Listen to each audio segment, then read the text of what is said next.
So hey guys, so today we're going to take a look at a really good problem from lead code, and the problem's called the minimum insertion steps that we need to make to make a string palindrome, right? So what does this problem exactly mean? So we'll be given with a string, and the whole idea is that we'll need to check if the provided string is a palindrome or not.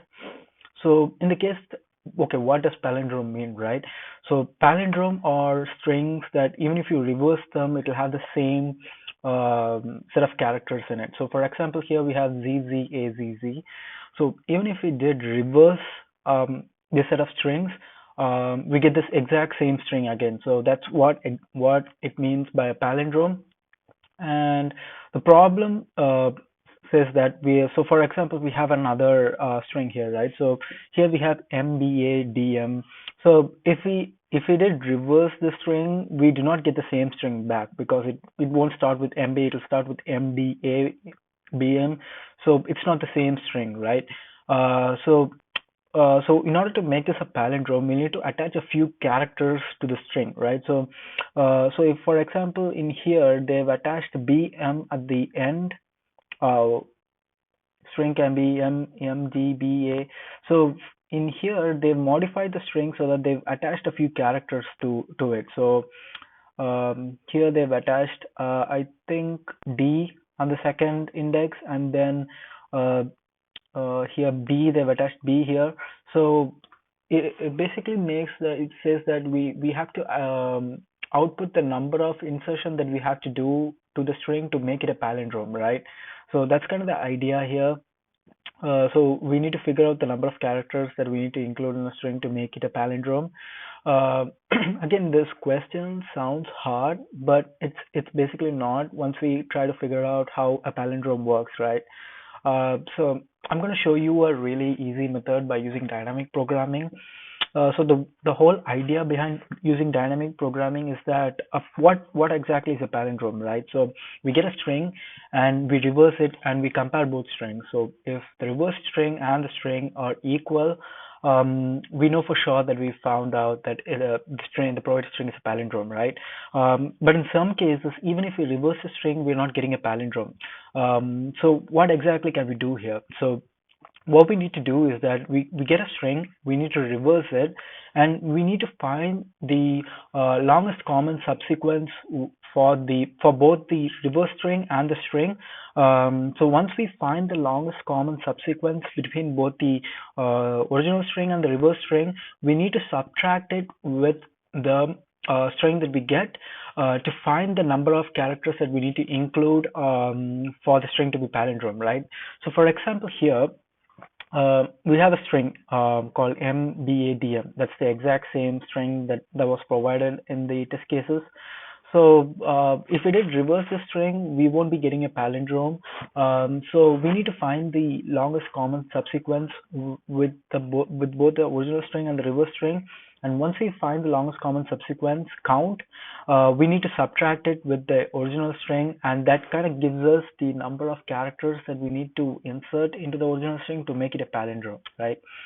So to find the longest common subsequence, we're gonna make use of dynamic programming, and so we need to create a two-dimensional matrix for it, and the size of the matrix will be the total size of the string plus one, right? So we have 1 2 3 4 5, and then we have six columns here and then six rows here. So the basic idea is that we'll have the original string and then the reverse string, and then we'll need to do two iterations to iterate throughout the whole two-dimensional array, right? So what we do is that we start the iteration, and whenever we find the index 0, we can just put it as 0. So if I this would be I, right? Sorry, it looks like J, but this would be I, and the columns, the rows would be I. Sorry, the rows are I and the columns are um, J, right? So whenever I or J is 0, we can just put it as 0. We don't need to do any sort of comparison. I'll let you know why, because it comes in later. I don't know why it doesn't look like a 0, but it is a 0. But So next we'll be going into one, right? So when we go into any column or rows other than zero, we start now. So for example, here we have m, and m is the comparison that we would do. So if both these characters are equal, we need to take a look at the diagonally upward character, and we need to add one to it. So what does this exactly mean? So we're comparing the strings, the strings so far here and here, and then we're basically outputting the number of common characters up until this point, right? So we do a plus one to this, and then we get one. Why are we taking the this value, right? So this kind of represents the number of common elements that we found so far. So we need to take that, and then we need to add one to it, and then we'll go to the next string. So this compares MD with M, and it kind of tries to find the number of common subsequence between MD and M. So in this case, we have M and B.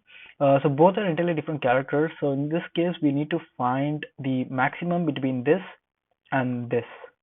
So the maximum between both these are 1. So we're including 1 here. And then we'll compare M and A. So M and A are different. So in this case, we need to compare this and this. And then we need to put in the maximum between these two. So it'll be 1 here. And then we need to compare M and B here. Again, different. So we need to compare both these, this and this. We put in the maximum value here. Then M and M. So in this case, we have both these characters to be equal. So we need to take the diagonally upward character here, and then we'll need to add, and we'll need to do a plus one to it. So 0 plus 1 is 1. So that kind of finishes it. Yeah. And then, so we're going over to the next row here. So B, so we need to compare B and M. So again, B and M are different characters, so we need to pick the maximum of this and this. So we're putting in 1 here. And then for B and D, both are different characters, so we're putting the maximum of both these cross characters. So 1 again here. And then B and A, different characters, so we need to put in the maximum of both these. Then B and B are same, so we need to take the diagonally upward character number, which is 1, and then add plus 1 to it. So 1 plus 1, 2. And then, so what does this 2 signify, right? So we have MB up until this point, and we have MD, A, and B. So the longest common subsequence between MB and MDAB are 2 characters, right? So because we have M and B, and we have M and B here as well. So that's what this 2 basically means here. Then we go over to the next character B, M. So these are different, so we need to pick up the maximum between these two. So we're putting in 2 here. And then we have A. A and M are different, so we'll pick the maximum between these two. So 1. Likewise, D are different, so we'll pick the maximum. A and A are same, so we'll need to add 1 to the diagonally upward character, so it just becomes 2. And then A, B are different, so we'll need to pick the maximum, so which is 2. And then A and M are different, so we'll need to pick the maximum between these two, so 2. And then we'll go over to D, different, so we'll pick the maximum. D same, so we're adding 1 to here, so 2. And then different, so we need to find the maximum, 2. Then D and B, so these are different, so we need to pick the maximum. And then D and M, different, so we need to pick the maximum. So M, we've reached the final row. So M and M are same, so we need to add 1 to the upward, diagonally upward thing. So 0 plus 1, 1. And then M and D here, we need to pick the maximum, 2. And then M and A, we need to pick the maximum, 2. And then M and B, we need to pick the maximum, 2. And then M and N, so both are same, so we need to add 1 to the upward diagonal thing. So 2 plus 1 is 3.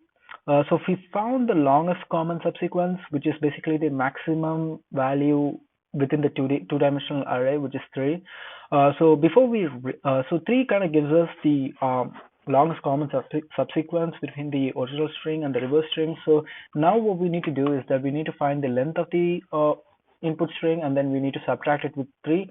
So 5 minus 3, 5 is the length of the string, and then 3 is the longest common subsequence, which kind of gives us 2. So in this case, we need to insert 2 characters to make the string a palindrome, right? So that's kind of the idea here. So for example, here we have case 2, which is MBADM. So the output is 2, and 2 is what is being expected, right? So that's kind of the solution for this. So I'm going to code this out in Java right now. All right, so I'm gonna start.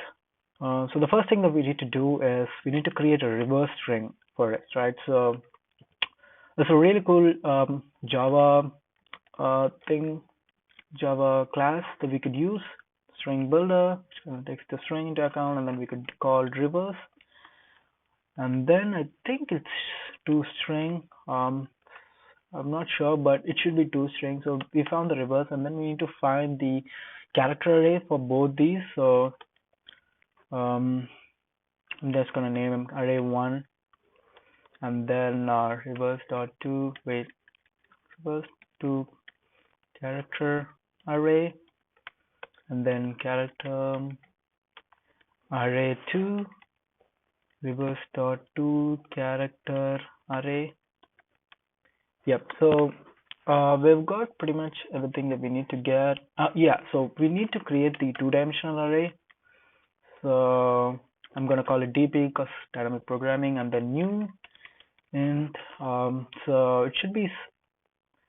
Let me make it fairly simple. So int length equal to s dot length, and then I'm gonna do a length plus one, and then again length for the rows and columns. We need to do a length plus one. Yep. So we've kind of declared all that we need. Oh, we need one more thing. Kind of went over my head. We need another variable to store the maximum that we found so far, maximum value within the two-dimensional array. So I'm gonna just do max here for now, and then we'll start iterating throughout the two-dimensional array. So 0 less than length plus 1, yeah.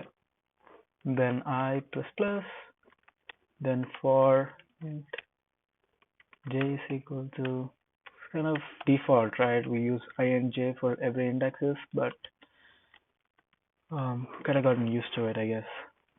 J plus plus. Yep.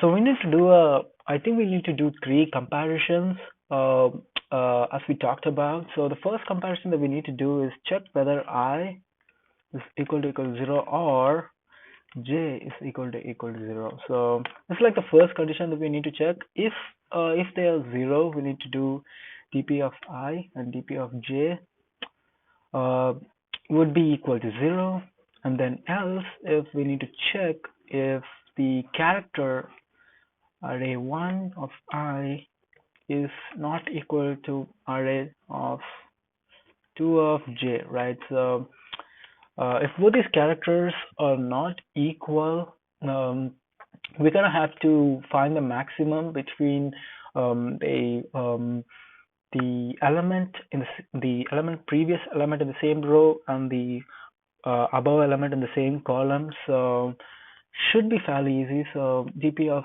I and j, we're assigning it to the math.max of the element before it. So what should it be?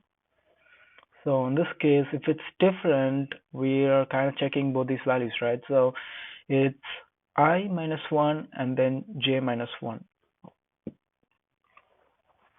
So I minus 1 and then dp of j minus 1. Yep. And the only other condition that's possible is if both these characters are same, right? So in that case, we kind of have to take the diagonally upward element there, and then we need to add 1 to it. So dp of I and dp of j is equal to dp of what should be the value for it? So it should be I minus 1 and then j minus 1 to get this value. So I minus 1 and j minus 1 plus 1, right? So, and one other thing that we need to do is we need to keep track of the maximum value that we found so far. So max is equal to math.max of maximum that we have so far and the current computed, current longest common subsequence that we found. So we're doing that check and then we're updating max. So that is kind of it. Only thing that we need to do at the end is kind of return the value. So what we need to do is, I already did that. So gth minus max. Yeah, think that should do it unless we run into some kind of issues here. Yep, it's always some issues. Scenario out of bound error. Oh yeah, wait.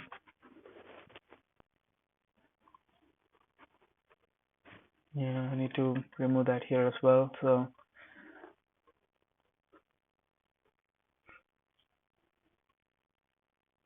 okay, there's some errors that's happening. It's fine.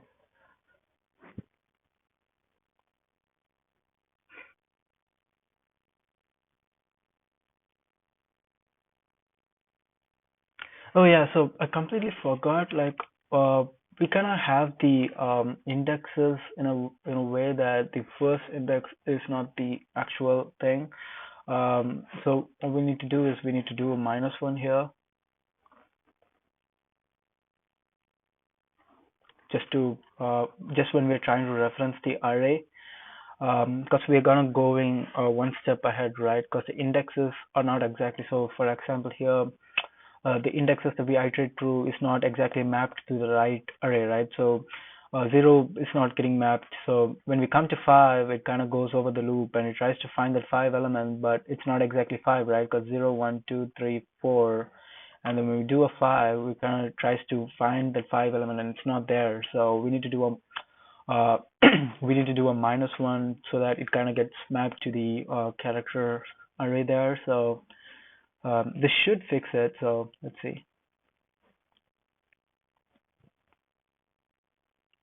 All right, so it did run, so I'm gonna submit it and see if it gets, passes all test cases. Yep. So that's kind of it, guys. The whole idea is to use a dynamic programming and then find the longest common subsequence and then subtract it with the length of the characters and kind of gives you the number of characters that you need to include so that you can make it a palindrome, right?